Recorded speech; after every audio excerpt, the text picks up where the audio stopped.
All right, we'll move to the next, the second most exciting team in the division here, one that was a little under the weather at the end of last season, the Miami Dolphins.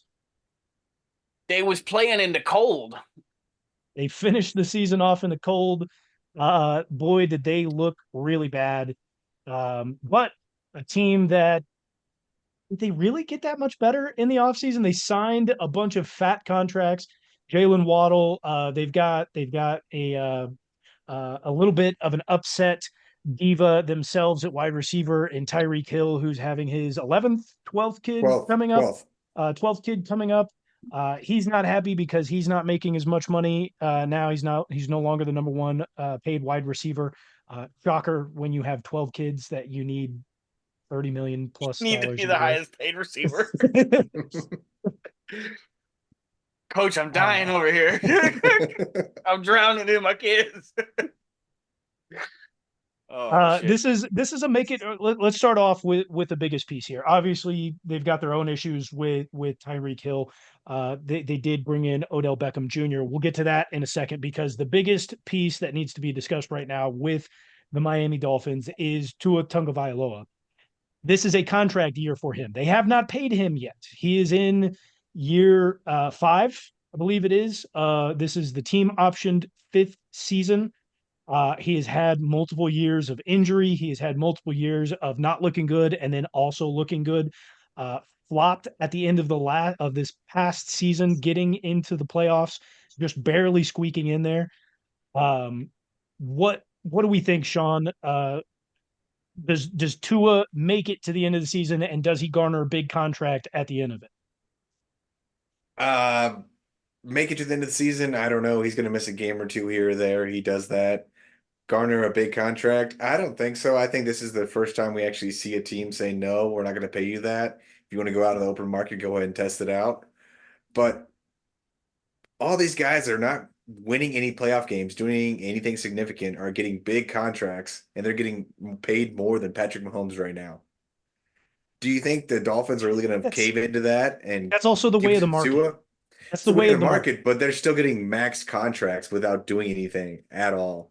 They do not deserve that money whatsoever.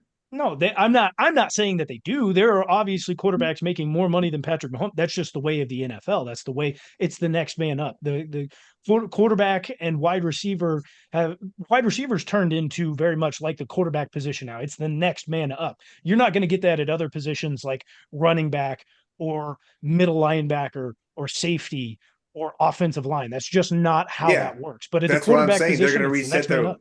they're resetting the market with Tua this summer by not giving him that next most valuable contract for a quarterback here. Do They're going you to give think him a he earns that regular. contract this year, or do they dive right back into maybe somebody who's going to hit free agency this upcoming season, or maybe in the draft? No, I'm thinking they're going to go ahead and re-sign him, but it won't be that massive contract. It'll be still a big contract, but it'll not be making him the highest paid quarterback in the NFL. I don't think Instead of Tua's team 55 million a settles for year, that. I don't think him and his agents settle for that. I don't think so. If he tests the free agent and then he'll test the free waters, agency, and somebody will pay him, obviously. somebody But is going to pay him. If he tests the free agency waters, if Miami lets him go, he's gone. That's that. There's no question about it. So, do you think he can play well enough this season for the Miami Dolphins to pay him that contract? against teams under 500, absolutely. Okay, before I say what I'm about to say, let me ask: do they still have? How's their D line looking? They still got Bradley Chubb and Christian Yep. Wilkins. Good. Christian Good. Wilkins Good is question. in Las Vegas. So here's Vegas. how their Oh, that's defensive right. That's line right. they play a three front. So they're starting right now. They've got Zach Seiler, Tier Tart, and Calais Campbell are their three starters. They still have Benito Jones at the nose tackle position as well as Neville Gilmore, who came in from Dallas, Did and Chubb you've got retire? Deshaun Hand at the right defensive end position. Don't forget they play a 3-4. So their outside linebackers are Jalen Phillips and now Chop Robinson. And then you also have Bradley Chubb and Shaq Barrett. Oh, Bradley Chubb plays the linebacker position that on their In depth chart. in That's in why. this role, they play much Yeah. like the 3-4 So of the old Chiefs. here's what I'm hoping. Here's what I think would be so hilarious. Um, that's happening. I am hoping that the Miami front office is into his ear and is in their agent's ear, just being like, "Hey, man, you're on the end of this contract. We've paid a bunch of other people. This is our time. We got a good squad. We have a bunch of weapons. Like if we don't go all out this year, you know, we're fucked. So we got to put out a lot of effort. So they're gonna tell him like, hey, we have a good year. You win the Super Bowl, we're gonna pay you. But then, even if they do have a good year, they're gonna let Tua walk. Sign and He's gonna put trade he's to gonna get put in he's gonna a put in dude that all that contract. hard work for nothing. And he's not even gonna get a good contract on a different team, and Tua is gonna get lost in the history books. There's not going to be a sign and trade in the NFL, Sean. We saw it happen one time. That was Brock Osweiler, Pretty and good. you don't see it because the guaranteed money. Dolphins aren't going to be on the hook to pay him to let him walk somewhere else. I don't think he plays well enough to garner a $55 million contract, but that's going to be what's up for the NFL. That's the next man up, roughly around there. Don't forget, Dak Prescott is also probably going to walk away from the Dallas Cowboys after this season. So that's somebody else who's going to be up for a contract. The market's going to get reset probably 3 or 4 times this upcoming offseason. And I don't really think the Dolphins are going to have the cap space to do it. Let's be realistic. You just paid Tyreek Hill all that money, $30+ million per year. You just paid Jalen Waddle slightly under that. Your OBJ is not garnering that much money, and he's only on a 1-year deal, so you won't have to worry about that. But you've got Taron Armstead that you've brought in. You've got Isaiah Wynn on the offensive line as well. Like that's not really going to change much. And then on the defensive side, you're paying Bradley Chubb. You just paid for that. You're paying Calais Campbell. You've got Jalen Phillips, who we talked about. They also brought in Kendall Fuller from Washington, former Chief. Whoa. You've got Jordan Poyer, who's coming in from Buffalo, a rival. Jalen Ramsey as well, that they're still paying. Like they have got a lot of money that's going on here that they're not going to be able to get to Tua. I don't even know if they're going to have enough money in the offseason to pay somebody who's in the open market. They're probably going to have to go after the draft. And the issue here is if Tua doesn't go down early, they're not going to have a good draft pick. And they're going to have to give up a lot of capital just to get there. Dolphins will They do got it. I feel like They're they used to have doing that. they've got pieces to wheel and deal. I feel like a rebuild could be finagled in a decent way if you have a guy like fucking Brett Veach or just like Howie Roseman, someone who's got a mastermind of how to do it. But listen, the Miami Dolphins, look, they look like the best team in the division right now. And I feel like the success of their season is going to hinge on how well they can manage the health of their players. And like they're just a streaky team. And if they get hot at the right time, they could be extremely dangerous. Like this team did score 70 points in a professional game last season.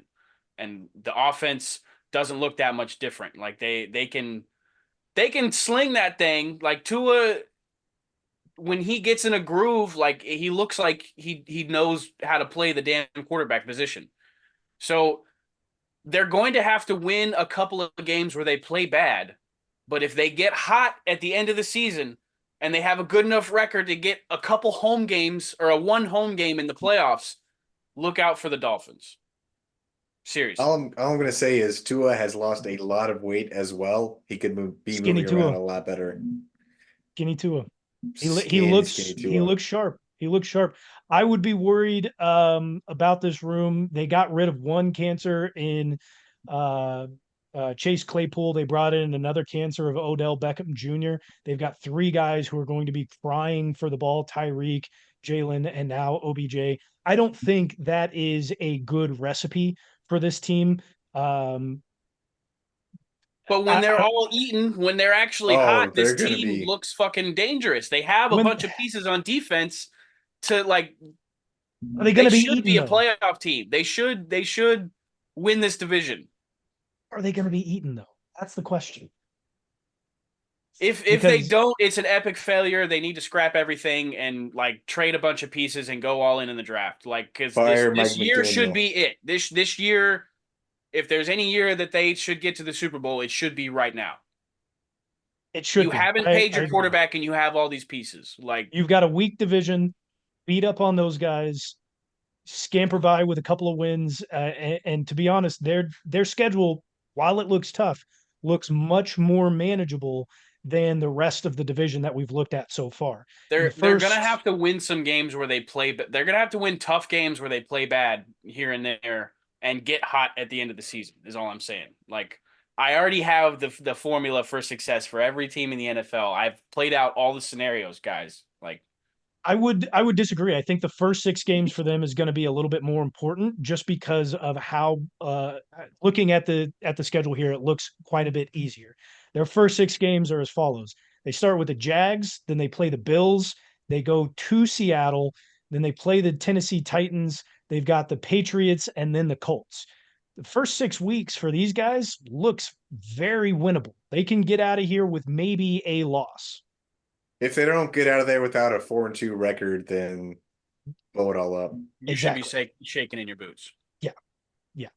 Because then it does start to get a little bit more difficult from here. The next couple of weeks don't look too bad. They've got the Cardinals and the Bills, but then they go to LA and they play the Rams. You've got the Raiders. That should be an easy game. They play the Patriots again, but then it starts to get tough. The end of their schedule, guys, is difficult. You've got Is it cold? um, there will be some cold. There will be some cold here. They've got quite a few home games, but there will be some cold. Starting off, you play in Green Bay.